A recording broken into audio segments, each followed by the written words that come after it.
Muito bem, senhores. Então, vamos começar a nossa aula de Direito Financeiro, Tributário e Aduaneiro 3. Né?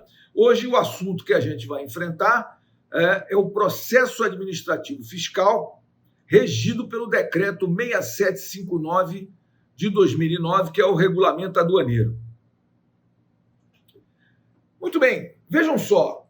Na aula passada, o que a gente viu? A gente viu o processo administrativo fiscal regido pelo Decreto 70235/72, que é o processo administrativo fiscal que a Receita Federal usa quando ela pretende receber dinheiro. Então, ela quer receber dinheiro?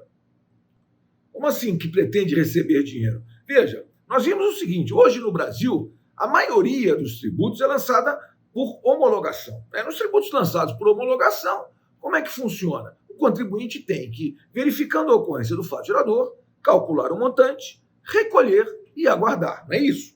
Isso. Muito bem. Então, se o contribuinte calculou o montante ou não recolheu, ou calculou o montante, mas recolheu errado, ou nem calculou o montante nem recolheu, esse contribuinte está sujeito a multa de ofício, está sujeito também a multa de mora, está sujeito à correção do débito pelos índices de correção monetária. Então, veja, quando uma autoridade fiscal federal ela vai a um estabelecimento comercial, industrial ou prestador de serviços e verifica que esse contribuinte praticou uma irregularidade, seja ela qual for, não recolheu, recolheu indevidamente, está fraudando a legislação, entendeu? Enfim, cometeu uma irregularidade. A gente verifica o seguinte, que se esse contribuinte está nessa situação de irregularidade, ele vai ser autuado. A Receita Federal, então, a Secretaria da Receita Federal do Brasil, através da Delegacia da Receita Federal do Brasil, ou a Inspetoria da Alfândega, porque a Receita Federal ela é dividida em dois setores, digamos assim, grandes setores. A Inspetoria da Alfândega dos Portos, Aeroportos e Fronteiras e as delegacias da Receita Federal do Brasil inteiro. Então, o órgão é Secretaria da Receita Federal do Brasil. E as divisões são Delegacias da Receita Federal do Brasil e Inspetorias da Alfândega dos Portos, Aeroportos e Fronteiras. Muito bem. Seja uma delegacia, seja uma inspetoria, se ela pretende aplicar um auto de infração e receber dinheiro, ela vai lavrar o auto de infração em posição de multa e o contribuinte vai ter 30 dias para impugnar e todo esse processo que se inicia com a lavratura do auto de infração vai ser regido pelo decreto 70235/72, que foi o decreto que nós estudamos na aula passada, precisamente no dia 19/3, né? Através aqui da nossa sistemática atual, que é a aula por videoconferência. Né? Muito bem. A Fernanda está falando, boa noite, começou agora? Começou agora, Fernanda, fica tranquila. Né? Então, toda vez que a alfândega pretende receber dinheiro, né, ela vai lavrar um auto de infração e isso vai tramitar pelo regime, pela sistemática do decreto 7235/72. Mas só, senhores, que existem circunstâncias em que a Inspetoria da Alfândega ou a Delegacia da Receita, elas não pretendem receber dinheiro, elas pretendem aplicar uma pena que é a chamada pena máxima em matéria de direito tributário e de direito aduaneiro. Elas pretendem aplicar a pena de perdimento a esses bens. Veja, é possível aplicar a pena de perdimento de bens? Sim, senhores, é possível aplicar a pena de perdimento de bens.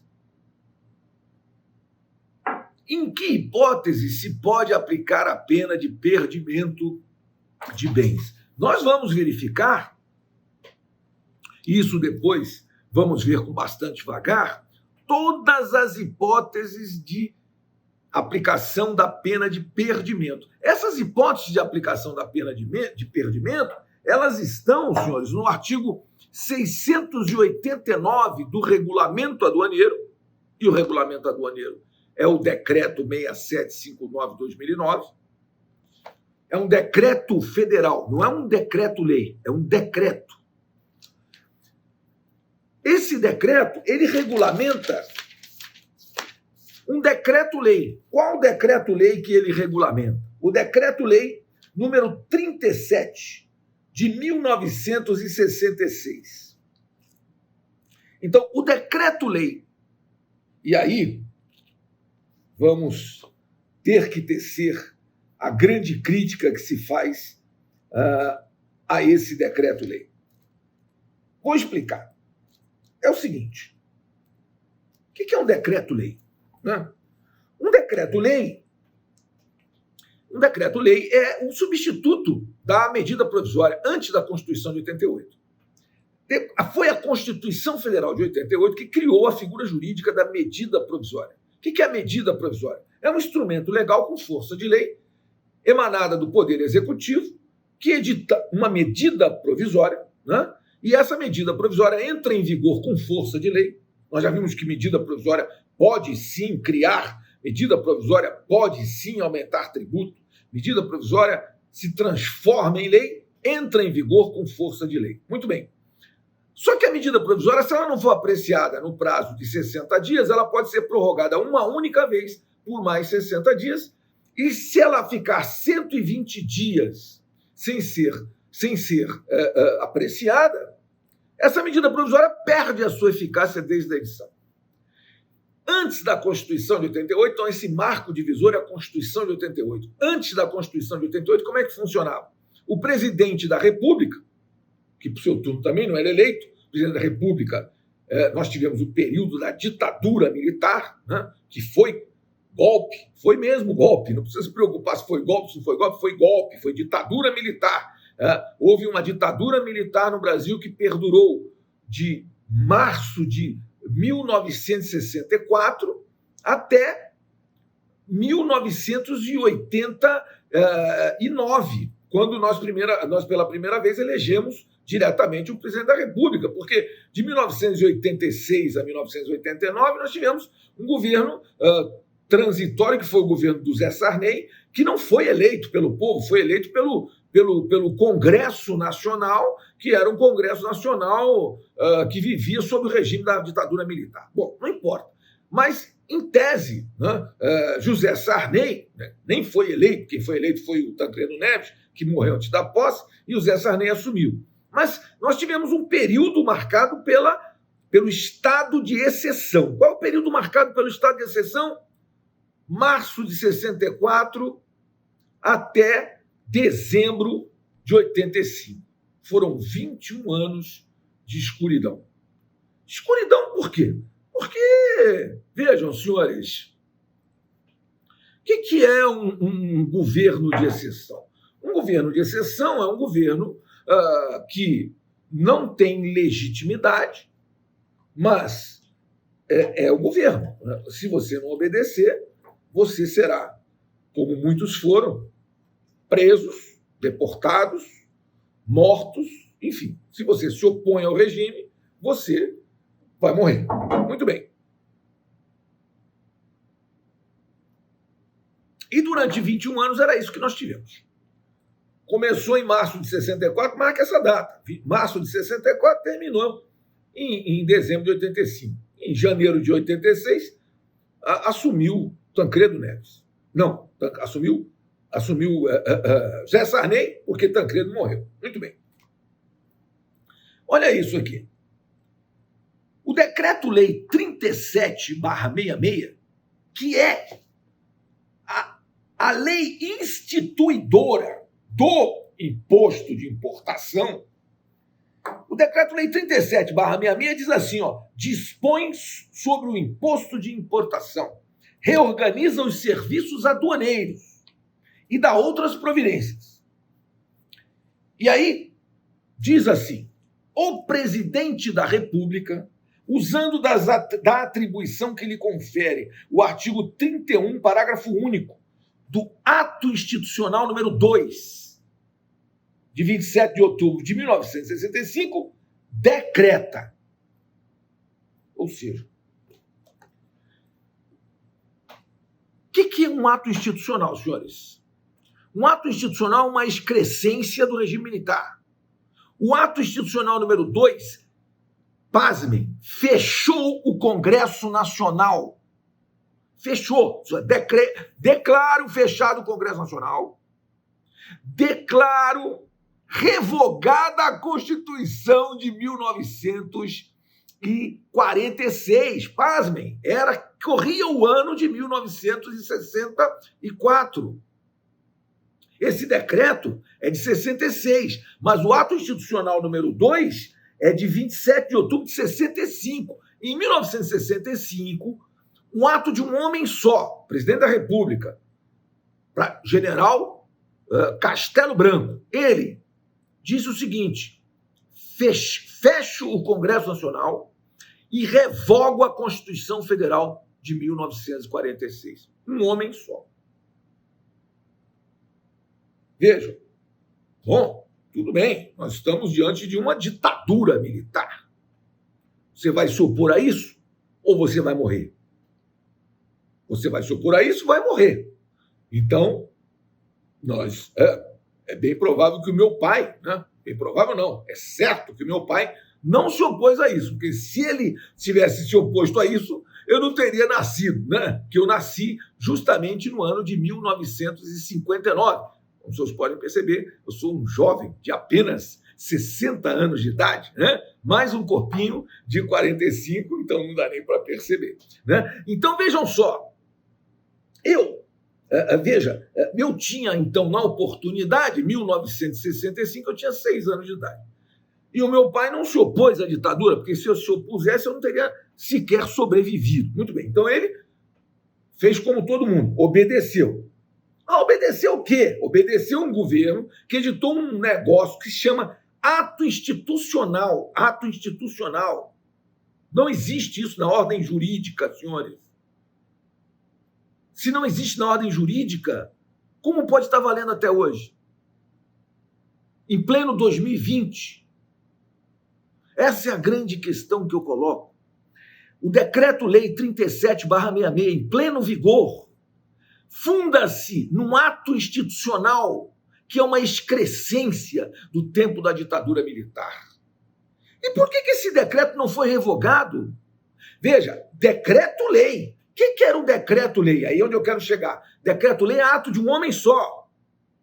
Ato institucional era ato de um homem só. Decreto-lei era ato de um homem só. Esse homem diz, fica decretado o seguinte, e decreto-lei. E aí esse decreto-lei ia ser apreciado pelo Congresso Nacional, fechado. E se o Congresso Nacional não apreciasse, como de fato não apreciou, nem poderia apreciar porque estava fechado, então ele entrava em vigor com força de lei. Era assim, aprovação por decurso de prazo. E foi assim, senhores, a aprovação do Decreto-Lei 37/66.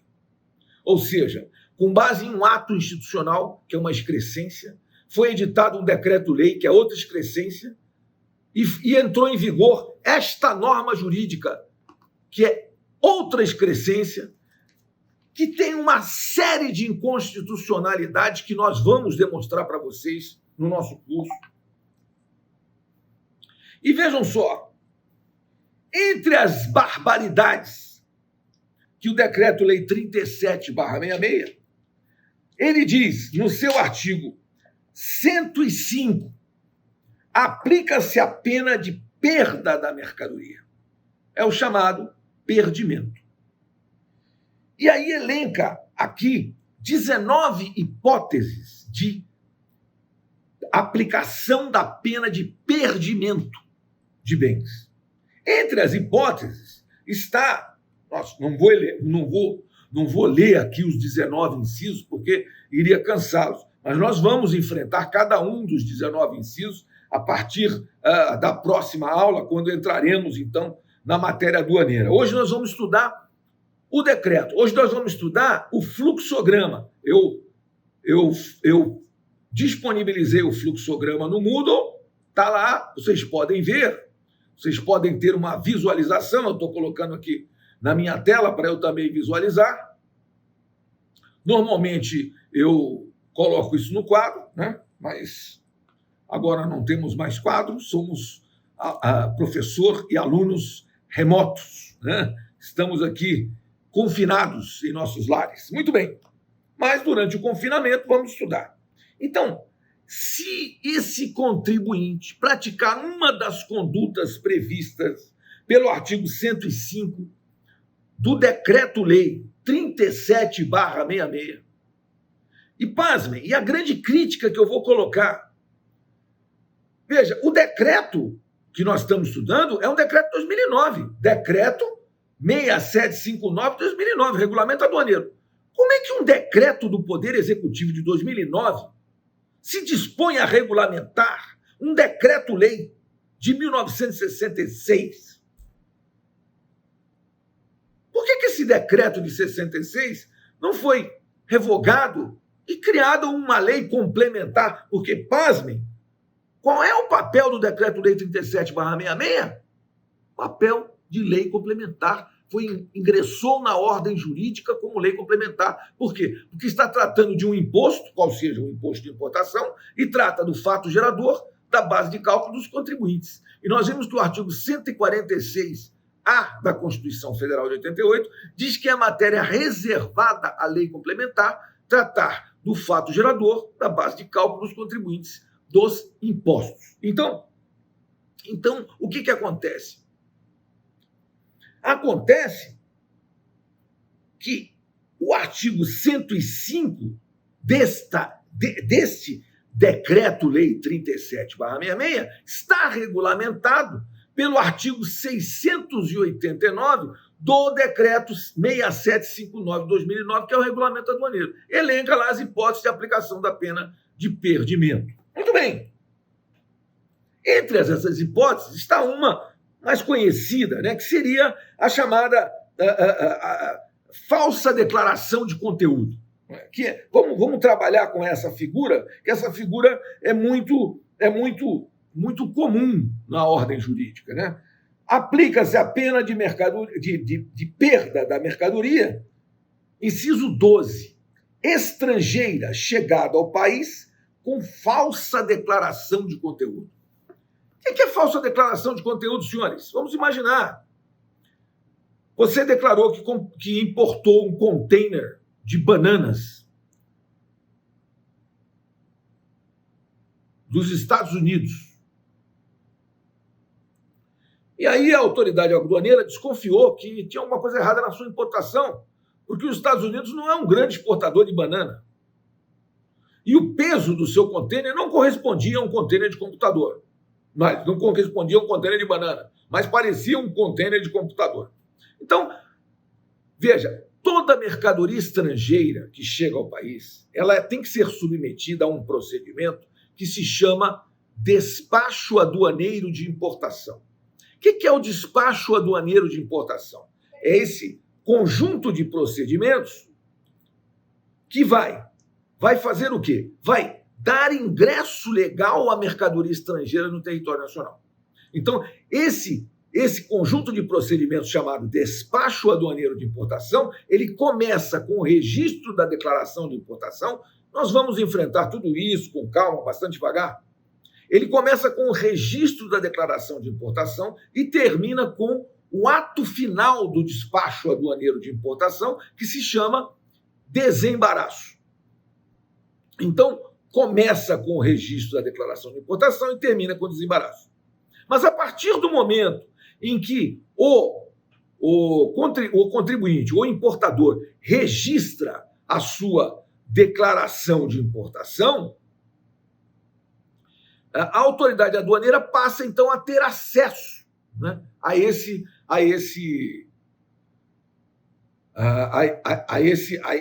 despacho. Ou seja, ela passa a ter acesso a todas as informações constantes desse despacho aduaneiro de importação. Muito bem.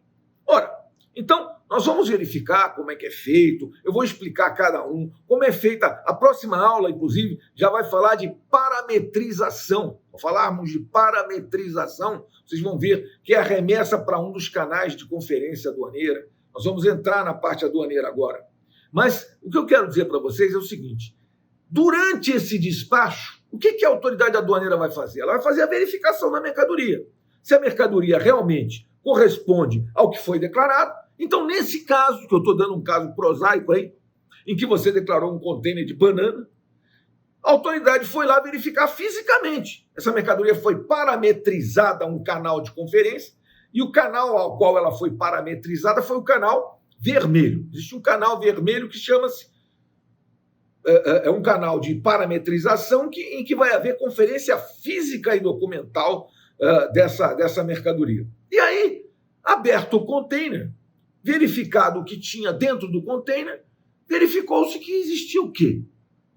Computadores. Então, era um container cheio de computadores. Bom, o que vai acontecer com esses computadores? Eles serão, senhores, apreendidos pela Inspetoria da Alfândega do Porto, aeroporto ou fronteira, e ele vai ser integralmente levado a perdimento. Por quê? E qual é a acusação fiscal? Falsa declaração de conteúdo. Você declarou banana, mas você não importou banana. Você declarou banana e importou computador. Computador não é banana, banana não é computador. A sua mercadoria será levada a perdimento com base no artigo 105, inciso 12, do Decreto-Lei 37/66, que corresponde ao mesmo inciso 12 do artigo 689 do Regulamento Aduaneiro, que é o Decreto 6759/2009. E aí, eu me reporto ao nosso fluxograma ali. Como é que a autoridade vai fazer? Veja só, quando o seu container chegou, o peso do container não correspondia ao peso normal de um container de banana. Muito bem. Quando passou pelo scanner, e todo container que chega a um porto, aeroporto brasileiro, passa por um scanner, e o scanner consegue visualizar o interior do container. Então, olha só, quando passou pelo scanner, a autoridade aduaneira achou muito estranho aqueles computadores em cachos, eram cachos e mais cachos de banana, mas não era bem um cacho, era uma caixa, enfim, não era banana coisíssima nenhuma, era computador. Você praticou falsa declaração de conteúdo. Aí o que ela fez? Lavrou um termo de retenção. Espera aí, vou verificar com mais calma. Logo em seguida, olha o fluxograma agora do processo 6759 de 2009. Aí ele vai lavrar um auto de infração, imposição de multa, vai lavrar um termo de apreensão e guarda fiscal. Isso aí é um termo que necessariamente vai ser lavrado juntamente com o auto. Então é lavrado o auto e é lavrado o termo de apreensão e guarda fiscal. Não tem jeito, tem que lavrar. Por quê? Porque essa mercadoria está apreendida. E, dependendo da acusação fiscal, nós vamos verificar, né? Essa, no caso, é uma declaração falsa de conteúdo, vai ser lavrado necessariamente, nesse caso aí, uma representação fiscal para fins penais. Por quê? Porque, em tese, além do fato de que o ilícito tributário, o ilícito alfandegário, né, ele representou um ilícito capaz de ensejar a aplicação da pena de perdimento da mercadoria, trata-se de um ilícito tributário que representa, pelo menos em tese, um crime contra a ordem tributária previsto pelo artigo 1º da Lei 8.137 de 1990, que diz que é crime contra a ordem tributária omitir informação ou prestar declaração falsa a uma autoridade fazendária. Então, essa mercadoria será, primeiramente, retida, verificado que realmente houve falsa declaração de conteúdo, ela será apreendida, será lavrado um termo de apreensão e guarda fiscal, uma representação fiscal para fins penais e um auto de infração e imposição de multa que inicia, então, o processo administrativo fiscal, mas regido pelo decreto 6759, porque nesse caso, senhores, a autoridade alfandegária não quer receber um centavo desse contribuinte. Ela não quer receber dinheiro. Ela quer aplicar a pena de perdimento. Ela vai levar essa mercadoria a perdimento. E aí, o rito não é o do decreto 70.235/72. O rito é o do regulamento aduaneiro, decreto 6759 de 2009. Nós vamos fazer um intervalo de apenas 1 minuto, senhores, não saiam da reunião, da sala, porque eu vou fazer um intervalo de 1 minuto apenas para encerrar a gravação do vídeo e começar outra gravação. Então, vamos encerrar esse bloco nesse momento. Muito obrigado. Já vamos para o próximo bloco. Muito bem, 1 minuto só. Vamos dar início ao segundo bloco. No segundo bloco, nós vamos continuar enfrentando o fluxograma do decreto 6759 de 2009, que é o regulamento aduaneiro, que regulamenta o decreto-lei 37/66, que, como nós já vimos, é um decreto-lei inconstitucional. Inconstitucional por uma razão muito simples. Porque ele se funda num ato institucional. E um ato institucional é uma excrescência do tempo da ditadura. Um absurdo, um abmudo, um abcego, tudo aquilo que vocês possam imaginar. É inimaginável que, em pleno século XXI, no ano de 2020, um decreto do Poder Executivo esteja a regulamentar uma excrescência como essa, qual seja o decreto-lei 37/66. E eu digo para vocês, por que isso está dessa maneira? Por uma questão muito simples, senhores. Porque a Constituição Federal de 88, ela garante o direito de propriedade. E aqui eu estou falando de um ato de expropriação. Daí, há uma série de questões que se pode arguir a respeito de inconstitucionalidade. Por quê? Porque o artigo 5º da Constituição, ele garante o direito de propriedade. Ou não? Claro que garante. Está no caput do artigo 5º. Todos são iguais perante a lei, sem distinção de qualquer natureza, garantindo-se aos brasileiros e aos estrangeiros residentes no país a inviolabilidade do direito à vida, à liberdade, à igualdade, à segurança e à propriedade, nos termos seguintes. Muito bem. Agora, o artigo 5º, no seu inciso 15, diz que é livre a locomoção no território nacional em tempo de paz, podendo qualquer pessoa, nos termos da lei, nele entrar, permanecer ou dele sair com seus bens. Vejam, senhores, o direito de propriedade está aqui na Constituição também, além do caput do artigo 5º, está no inciso 22. O inciso 22 diz: é garantido o direito de propriedade.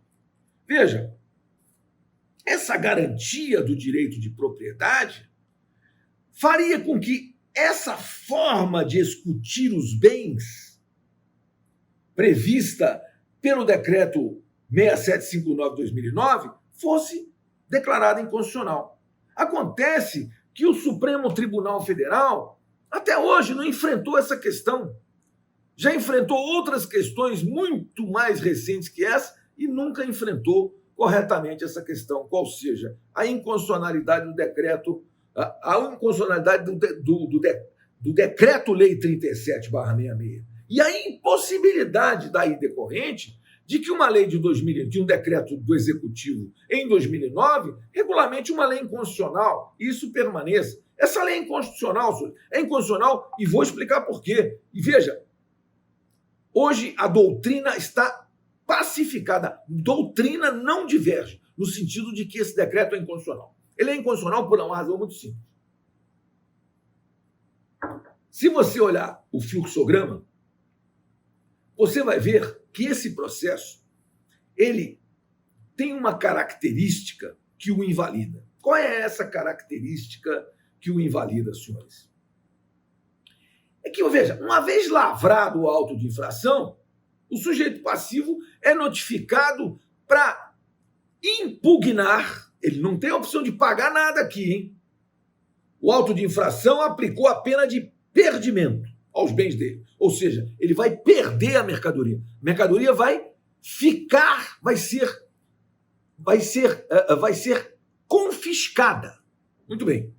Ele tem um prazo de 20 dias, não mais 30, aqui são 20 dias. Eu coloquei ali no nosso fluxograma, lavrado o auto de infração, esse contribuinte tem 20 dias, não 30, para oferecer impugnação. Então ali tem duas hipóteses que eu coloquei no fluxograma. Ou o sujeito passivo impugna, ou o sujeito passivo não impugna. Se o sujeito passivo não impugna, é lavrado um termo de revelia. Muito bem. E aí vai para onde? Destinação. A mercadoria vai ser destinada. E se o sujeito passivo impugna, então haverá instrução processual. Muito bem, a instrução processual, ela deve obedecer ao princípio constitucional do contraditório e à ampla defesa. Essa é a questão. Por quê? Porque a Constituição Federal, como eu já falei na aula passada, a respeito do decreto, quando falei do decreto 70.235/72, nós vimos o seguinte, nós vimos que a Constituição Federal, no seu artigo 5º também, cláusula pétrea, portanto, cláusula pétrea constitucional, a Constituição, no artigo 5º, inciso 65, ela diz: aos litigantes em processo judicial ou administrativo, aqui é o quê? Processo administrativo. E aos acusados em geral, são assegurados o contraditório e a ampla defesa, com os meios e recursos a ela inerentes. Então, a Constituição, não o decreto-lei, a Constituição garante contraditório e ampla defesa.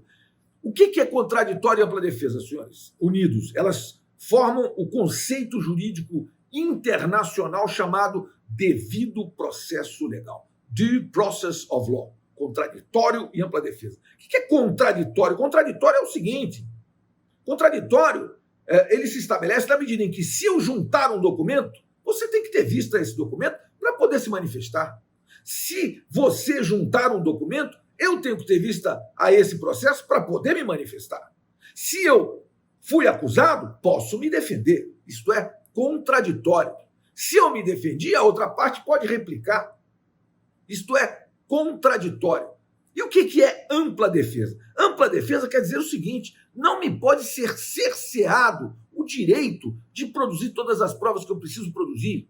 Então, se eu preciso ouvir testemunha, vou ter que ouvir testemunha. Se eu preciso produzir prova técnica, documentoscópica, grafotécnica, eu vou produzir. Se eu quero produzir prova pericial contábil, eu vou produzir. Se eu preciso produzir prova técnica de engenharia, vou produzir. E se você negar o direito a essa produção, isto é cerceamento de defesa, está violando o devido processo legal. Muito bem.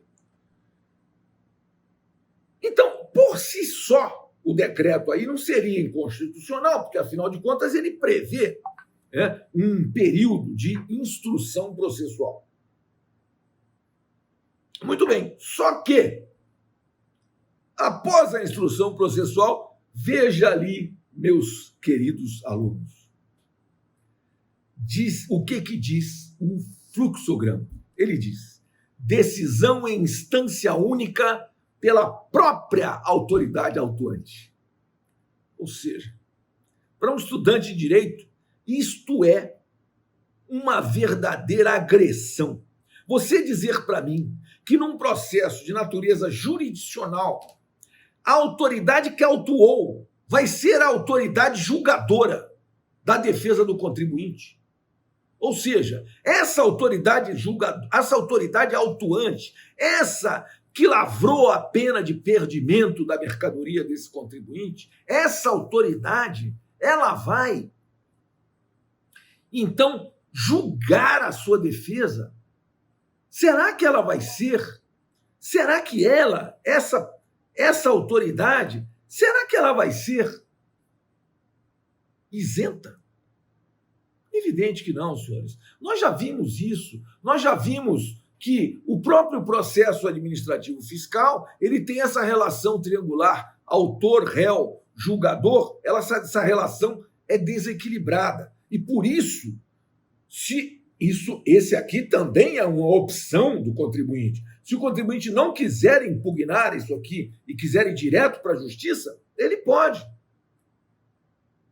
Aliás, na maioria dos casos, a gente impugna só para ganhar um tempo, porque, na verdade, a gente já sabe qual é a decisão. Na prática, vem a autoridade e lavra a pena de perdimento. Você vai impugnar, e essa impugnação vai ser julgada pela própria autoridade autuante. O que você acha que essa autoridade vai dizer a respeito do auto de infração que ela própria, a autoridade, lavrou? Ela vai sustentar, senhores. Isso é que é a grande falácia, né? Aquilo que é objeto de discussão, né? E é objeto de severa crítica, e é uma crítica irrespondível. Por que é uma crítica irrespondível, senhores? Vejam, no decreto-lei 70235/72, nós já temos uma diferença daqui. Lá, o auto de infração é lavrado por uma delegacia da Receita Federal do Brasil e o julgamento em primeira instância já não é feito pela própria autoridade autuante. É feito por uma delegacia da Receita Federal de Julgamento e não por órgão singular, por órgão colegiado, porém não paritário, em primeira instância. E dessa decisão cabe recurso à segunda instância no âmbito administrativo. Por quê? Porque cabe recurso ao Conselho Administrativo de Recursos Fiscais. Vejam, senhores, aqui no nosso fluxograma do Decreto 6759/2009, onde está a possibilidade de recorrer? Não tem. Não cabe recurso. Não tem duplo grau de jurisdição. Veja, por uma questão muito simples, um raciocínio muito lógico, muito tranquilo, muito sistemático, sem receio de um argumento que possa vencer esse argumento, eu afirmo para os senhores, esse decreto é inconstitucional. Por que eu afirmo? Uma questão muito simples. Quando eu trago a expressão devido processo legal, o devido processo legal pressupõe contraditória e ampla defesa e os meios e recursos a ela inerentes. E quando eu falo devido processo legal, eu pressuponho duplo grau de jurisdição. Por quê? Porque não há como imaginar o devido processo legal sem duplo grau, na medida em que o processo é julgado por quem? Por uma pessoa. E as pessoas cometem erros, muitas e muitas vezes reiterados, né? E se as pessoas cometem erros, por isso as decisões das pessoas que julgam têm que necessariamente ser sujeitas à revisão por uma instância superior. Não é à toa, meus caros, que a decisão de um juiz de primeira instância pode ser atacada pela via de um recurso de apelação. E um tribunal, que é um órgão colegiado, vai reanalisar a decisão desse juiz. E se esse juiz estiver errado, é bem provável que esse tribunal reforme a decisão desse juiz, como só ia acontecer, meus caros. Então, é evidente que um processo administrativo em que se pretende que a questão seja resolvida e decidida em instância única pela própria autoridade autuante está muito longe de alcançar um conceito que possa ser parecido com o chamado devido processo legal, due process of law. Então, senhores, não só pelo fato de que o Decreto-Lei 37/66 é um decreto cujo fundamento é um ato institucional, e um ato institucional é uma medida de exceção, e uma medida de exceção não cabe num Estado democrático de direito, só cabe num estado de exceção, e é exatamente isso que aconteceu. Houve, num estado de exceção, medidas de exceção. Quais foram as medidas de exceção? Foram os famosos atos institucionais. Aliás, o mais famoso que nós conhecemos nem é esse ato, AI-2. O mais famoso de todos é o AI-5. Né? Que o AI-5, o que ele fez? Ele permitiu a prisão das pessoas. Prisão das pessoas sem necessidade de acusação. O indivíduo era preso e dizia: o senhor está sendo preso. Mas o senhor está sendo preso por quê? Não interessa, o senhor está sendo preso. Porque eu sou do DOI-CODE, que era o departamento da ditadura responsável pela chamada prisão política, né? E as pessoas eram levadas ao cárcere sem direito a nada. Muitos foram mortos, muitos foram torturados, muitos foram deportados e, enfim, quem se opôs ao regime na oportunidade sofreu as consequências disso. A maioria do povo brasileiro não se opôs ao regime, senhores. O que acontece era o seguinte: nós estávamos diante de uma situação, e aí é interessante ver isso, que a história nos mostra isso, né? Na ocasião não existia, era 1964. Não existia a possibilidade de uma democracia no Brasil. Nós tínhamos duas possibilidades. Ou virávamos uma ditadura militar, que foi o que nós viramos, ou virávamos uma ditadura do proletariado, que era o que os opositores ao regime pretendiam implantar no Brasil. A democracia estava fora de cogitação. Não existia essa hipótese da democracia. Então, aqueles que falam, né, não, porque a Dilma lutou pela democracia, isso é uma falácia, isso é uma mentira, isso é uma inverdade. A Dilma não lutou por democracia coisíssima nenhuma. A Dilma era uma guerrilheira que queria implantar o regime de ditadura do proletariado, nos tornar um país comunista. Agora, nós poderíamos ter nos tornado um país comunista, com uma ditadura do proletariado, ou podíamos ter nos tornado uma ditadura de direita, que foi o que aconteceu. Agora, você julgue lá, com os seus conceitos, o que teria sido melhor para o Brasil, se tivéssemos virado ditadura do proletariado, ou o que aconteceu, que foi uma ditadura da direita. Eu, particularmente, acho que as duas hipóteses são horrorosas. Ditadura do proletariado nos levaria a uma situação como a da Venezuela. E a ditadura de direita, né? Veja, se a permanecer a ditadura de direita como estava, se estivesse até hoje aí, nós seríamos um país em que as liberdades individuais estariam totalmente cerceadas. E não seria bom também. O que de uma maneira ou outra foi bom? Foi que houve uma transição dessa ditadura para uma democracia. E a grande crítica que eu faço a essa ditadura do proletariado, ditadura de direita, né? Ditadura militar, eu, como estudante de direito, digo para vocês, o grande erro da ditadura foi ficar tempo demais no poder. Eles tinham que ter ficado 2, 3 anos e decretado eleições gerais. 2, 3 anos, não mais do que isso. E aí, eleições gerais, e nós voltaríamos ao Estado democrático de direito. Mas não, ficaram 21 anos. Se entusiasmaram, adoraram o poder, todo o poder embriaga, né, senhores? Vejam, todo o poder corrompe e todo o poder embriaga. Fala aqui, não, mas eles eram honestos. Honestos uma obra, não tem honesto. Eu estou fazendo aquela lista que eu falo para os senhores, dos 1000 governantes mais honestos. Eu já tenho 2, né? Mahatma Gandhi e Nelson Mandela. Mas estou com dificuldade para encontrar o terceiro nome da minha lista dos 1000 governantes mais honestos. Como eu estou com 60 anos de idade e ao longo desses 60 anos eu só consegui 2, né? É bem provável que eu não consiga chegar sequer ao terceiro nome. Agora, aqui a Érica Domingues está me fazendo a pergunta: professor, a imposição de multa não corre pelo rito do decreto 37? Não entendi essa parte. Não, Érica, não corre. Se a autoridade quiser impor uma multa, ela não vai lavrar um auto pelo rito do decreto-lei 37. Ela não vai lavrar uma multa pelo rito do Decreto 6759. Que veja, não confunda. Decreto-Lei 37 é lei complementar.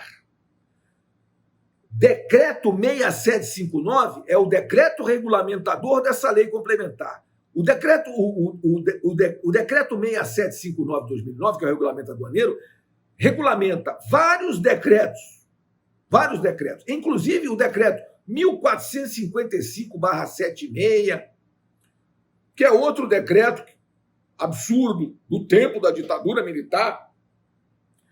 Isso tudo está reunido num decreto que se chama Regulamento Aduaneiro, que nós vamos enfrentar as principais partes, não todas, porque são cerca de 1.000 dispositivos do regulamento. Mas o que eu quero dizer? Você tem duas hipóteses. Ou a autoridade vai exigir de você multa, ou imposto e multa, ou somente imposto, ela vai lavrar um auto de infração pelo rito do decreto 7235/72.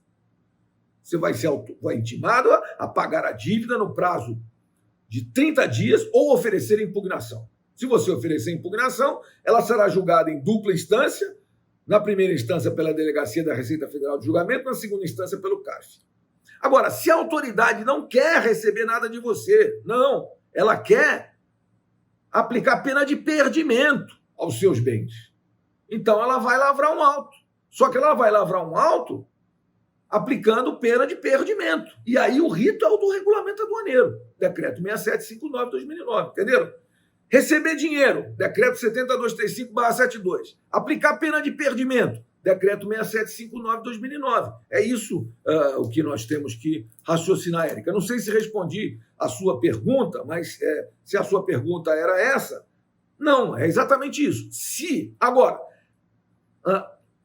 o decreto-lei 37, ele pode prever alguma pena de multa aqui, mas se ele quiser receber dinheiro, então a autoridade vai lavrar um auto, mas vai ser pelo rito do decreto 7235/72, não vai ser pelo rito do regulamento. O rito do regulamento é para aplicar pena de perdimento, ou seja, para aplicar a pena máxima às mercadorias de um importador, né? Ou de um exportador, porque tanto um importador quanto um exportador, eles podem se sujeitar à aplicação da pena de perdimento, né? Então, vejam, senhores, nós vamos dando, naquela sistemática que nós adotamos, de fazer 3 módulos de 30 minutos, nós vamos encerrar esse módulo, o segundo módulo, então, aqui, com essa explicação a respeito da decisão em instância única, sem possibilidade de recurso e inexistência de duplo grau de jurisdição, o que invalida o processo. Ou seja, esse processo aqui é inconstitucional. Por que esse processo é inconstitucional? Porque não tem duplo grau de jurisdição. Ponto. Não tem duplo grau de jurisdição, é inconstitucional. Agora, veja, a grande questão que se põe, antes, só para encerrar, olha só, o processo administrativo fiscal, tanto aquele que vimos na semana passada, quanto esse dessa semana, são opções do contribuinte. Ou seja, eu tenho uma opção. Eu vou impugnar isso aqui ou vou direto para o judiciário.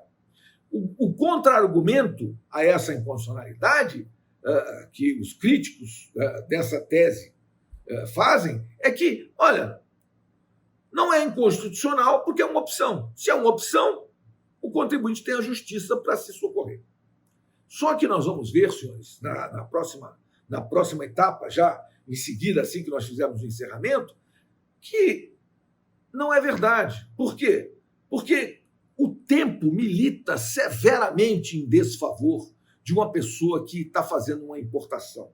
Nós vamos ver que quando você está fazendo uma importação, ou você está importando produtos perecíveis, como frutas, por exemplo, não podem esperar, ou você está importando produtos de tecnologia que rapidamente também se tornam obsoletos e, portanto, não podem esperar.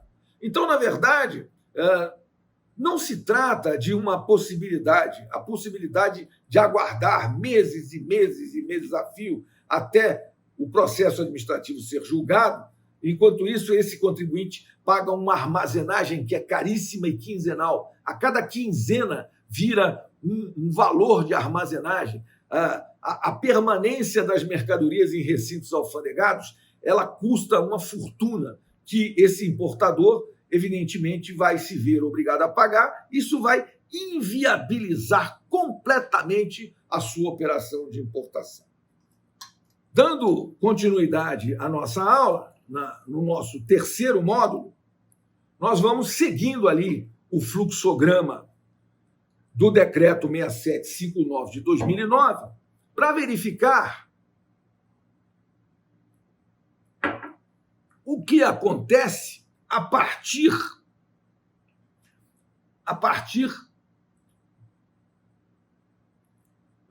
da decisão proferida em instância única pela própria autoridade autuante. Veja, a autoridade autuante, ela tem duas hipóteses. Ou ela vai dizer que é procedente o auto, está mantida a autuação, como só ia acontecer, ou ela vai dizer que é improcedente o auto. Vamos imaginar que isso aconteça. Eu tenho 30 anos de advocacia, nunca vi uma decisão de inspetor da alfândega dizendo que ele estava errado. Ou seja, que ele autuou, mas o contribuinte tem razão. De fato, ele se equivocou na autuação. Não. Na verdade, isso não é julgamento. Isso é a sustentação da própria autuação. Ou seja, a autoridade autuante é a última pessoa que poderia julgar o próprio auto de infração. Isso é uma excrescência, um absurdo que eu já ponderei, já esperneei. Mas o que eu quero dizer é o seguinte, senhores, e digo para vocês, digo em sala de aula, digo aqui na nossa sala de aula virtual. Graças a Deus, eu ainda não perdi a capacidade de me indignar com esses absurdos. No dia que eu perder a capacidade de me indignar, é porque eu já devo estar perto da morte. Né? E eu tenho razões para crer que eu não estou perto da morte. Eu ainda tenho aí uns bons quilômetros a percorrer. Né? Então, vejam só. Se a autoridade disser que é improcedente o auto, que ela se enganou realmente, a mercadoria vai ser desembaraçada. Você tinha registrado uma declaração de importação. Nós vamos ver que o despacho aduaneiro de importação, ele começa com o registro da declaração de importação junto ao Siscomex, que é o Sistema Integrado de Comércio Exterior da Secretaria da Receita Federal, e termina com o desembaraço, que é o ato final do despacho aduaneiro de importação. Quando a autoridade aduaneira, então, ela autoriza expressamente a entrega física das mercadorias ao importador. Ora, se esse auto de infração foi lavrado, mas a autoridade reconsiderou sua posição e disse que o auto é improcedente, que é procedente a impugnação, o contribuinte tem razão, nunca vi acontecer, mas se acontecer, essa mercadoria será desembaraçada. Agora, se, por outro lado, ela, como só ia acontecer e como de costume, disser que o auto é procedente, está mantida a autuação, tal como lavrada, né? Então, nesse caso, senhores, nós teremos aquilo que a gente colocou ali no fluxograma como sendo a destinação. Então, essa mercadoria será destinada. E como será a destinação? 4 hipóteses que eu coloquei ali no fluxograma. Doação, incorporação ao patrimônio público, destruição ou leilão. Vejam só, senhores. Primeira hipótese, doação. Sim, porque imagine você importou aquele container de bananas, né?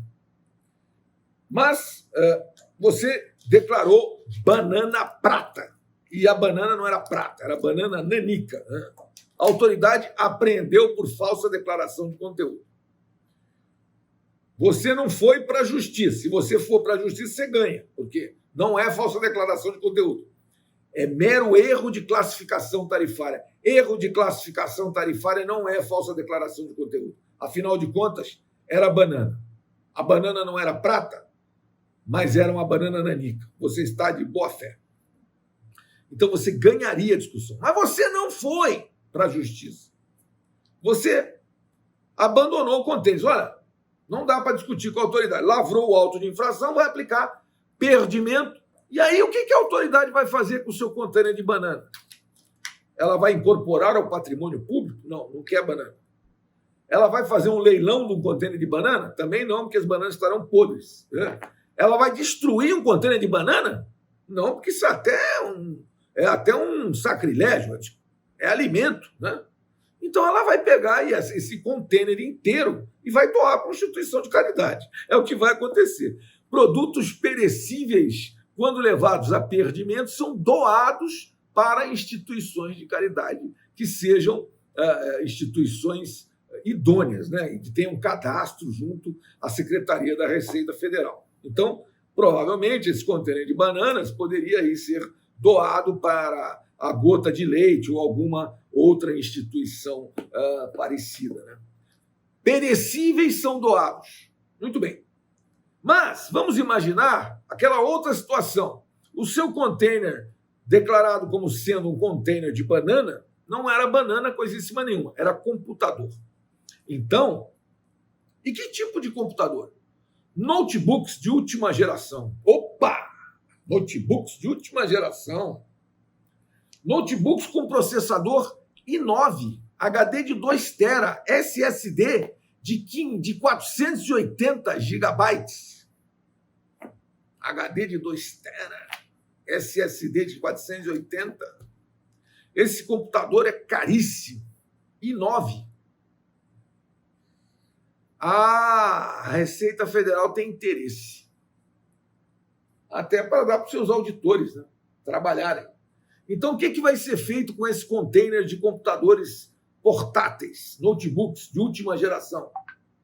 Incorporação ao patrimônio público. Vejam, trata-se de produto que pode ser comercializado, mas que, por acaso, o Tesouro Nacional tem interesse em incorporar. Então, esse produto será incorporado ao Tesouro Nacional. Segunda hipótese de perdimento. Ou então, vamos imaginar o seguinte. Esse container era um container de computadores, mas os computadores eram marca Apple. Vamos colocar aí. Apple. MacBook Pro. Apple. Processador i9. Só que aí você verificou, pelo número da nota fiscal, número da fatura, número de série dos equipamentos, que o equipamento era falsificado. Opa, falsificado? Não pode ser incorporado ao patrimônio público. Não pode ser doado. Tem que ser destruído. Né? Toda mercadoria objeto de contrafação, né? Toda mercadoria falsificada ou proibida será destinada pela modalidade destruição. Então, lamentavelmente, esse container de computadores MacBook Pro falsos será integralmente destruído. Né? E, assim, armas, que são produtos de importação proibida, drogas, evidentemente, não precisava nem falar, né? O que é feito com drogas apreendidas no âmbito da alfândega dos portos, aeroportos e fronteiras. As drogas são destruídas, né? São mercadorias de comercialização proibida, armas de fogo, armas de importação proibida também são destruídas, né? Produtos falsificados, tênis Nike que não é Nike, Reebok que não é Reebok e assim por diante, né? São destruídos. Não pode doar para uma instituição de caridade um tênis falso, ainda que ele seja bonitinho. Não pode, porque está violando direitos de marca. Você está colocando aquela marca no mercado, um produto falsificado. O que acontece? Aquilo vai denegrir a imagem de uma determinada marca, porque trata-se de um produto vagabundo. Então, um produto vagabundo não pode ter uma marca de um produto de qualidade. Né? Direitos de marca, né, senhores? Propriedade industrial. Então, não tem jeito, tem que destruir. Produtos falsificados, destruição. Drogas, armas, destruição. Qualquer falsificação, destruição. E, por fim, vamos imaginar esse mesmo container de notebooks, Mas não se trata de notebooks de primeira geração, não. São lá uns i3zinho, um Celeron. O Celeron já está meio, né, desatualizadinho. A Receita, a Tesouro Nacional não tem interesse em incorporar. Então, e não é falsificado. Realmente é um produto legítimo. A marca que consta nele é a própria marca mesmo, do fabricante, tudo direitinho. Então ele vai ser levado a leilão. E aí como é que é feito? Você tem leilão de pessoa física, leilão de pessoa jurídica. Ou seja, as pessoas vão se habilitar perante a Secretaria da Receita Federal e vão participar desses leilões. Hoje, esses leilões às vezes são presenciais e às vezes são virtuais, né?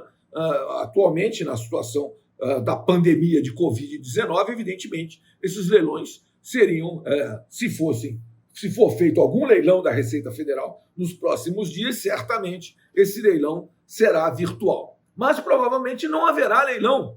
Por que não haverá leilão? Porque para fazer um leilão, precisa separar os lotes e as pessoas precisam ter o direito de examinar esses lotes pessoalmente. E como as pessoas estão praticamente proibidas de sair de casa, não é verdade? Então, não tem como examinar esses lotes. Então, não pode haver leilão nesse momento da Secretaria da Receita Federal do Brasil. Então, vejam, senhores, o processo é de uma sumariedade impressionante. Observem o fluxograma. Se você não impugna, termo de revelia, destinação. Se você impugna, decisão em instância única, destinação. Quer dizer, a sua mercadoria vai ser doada, vai ser destruída ou vai ser leiloada ou poderá ser incorporada ao patrimônio público. E o objeto do leilão? O que acontece com o objeto do leilão? Integral, esse leilão será, o objeto do leilão vai ser um valor em dinheiro que o arrematante vai pagar, isso vai converter-se em renda da Fazenda Nacional. Isso vai ser depositado numa conta única do Tesouro Nacional e pronto, não tem possibilidade de discussão. Não cabe recurso. Agora, qual o recurso que nós temos? Graças a Deus, em face de um princípio constitucional que sempre coloco, que é o princípio constitucional da inafastabilidade da jurisdição, esse princípio constitucional importantíssimo, que é da inafastabilidade da jurisdição, ele está no artigo 5º, inciso 35 da Constituição, né, que diz que a lei não excluirá da apreciação do Poder Judiciário lesão ou ameaça a direito. Então, se a lei não excluirá da apreciação do Poder Judiciário lesão ou ameaça a direito, então eu poderei, evidentemente, se for acusado de uma infração que enseja a aplicação da pena de perdimento, eu terei direito a discutir toda essa questão no judiciário. O grande problema, senhores, é essa situação. Qual seja? A situação em que eu recebi uma mercadoria. Essa mercadoria encontra-se em recinto alfandegado. O que é um recinto alfandegado? É um local fiscalizado pela Secretaria da Receita Federal do Brasil e que considera-se que a mercadoria que está ali depositada, ela está aguardando o despacho aduaneiro de importação. Então, ela não está nacionalizada. Então, a mercadoria chega de um navio, por exemplo, ou de um avião, ela chega e é depositada em recinto alfandegado. Ela pode permanecer em recinto alfandegado por 90 dias em zona primária e 120 dias em zona secundária. O que é zona primária e zona secundária? Apenas um conceito. Veja. O território aduaneiro é o território nacional.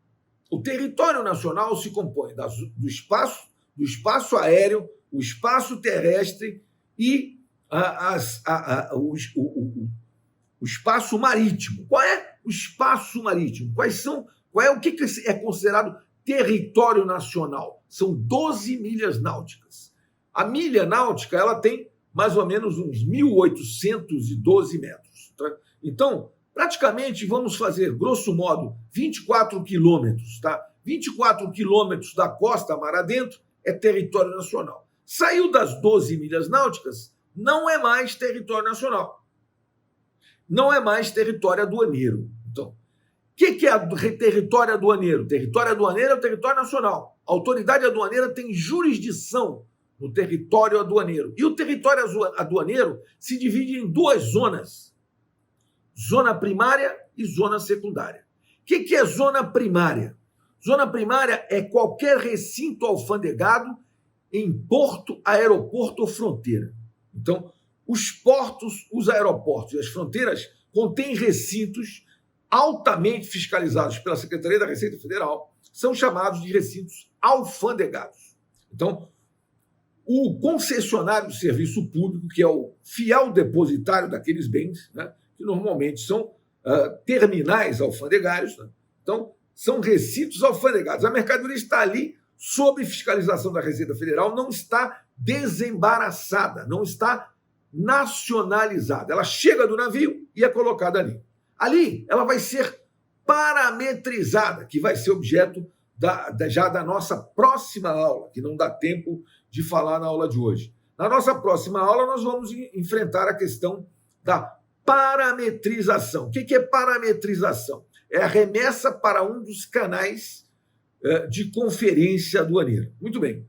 A partir dessa parametrização, então, essa mercadoria vai ser verificada, vai ser conferida. Feita a conferência aduaneira, estando tudo ok, essa mercadoria será desembaraçada. Então, eu tenho início do despacho aduaneiro de importação, que é o registro da declaração de importação junto ao Siscomex.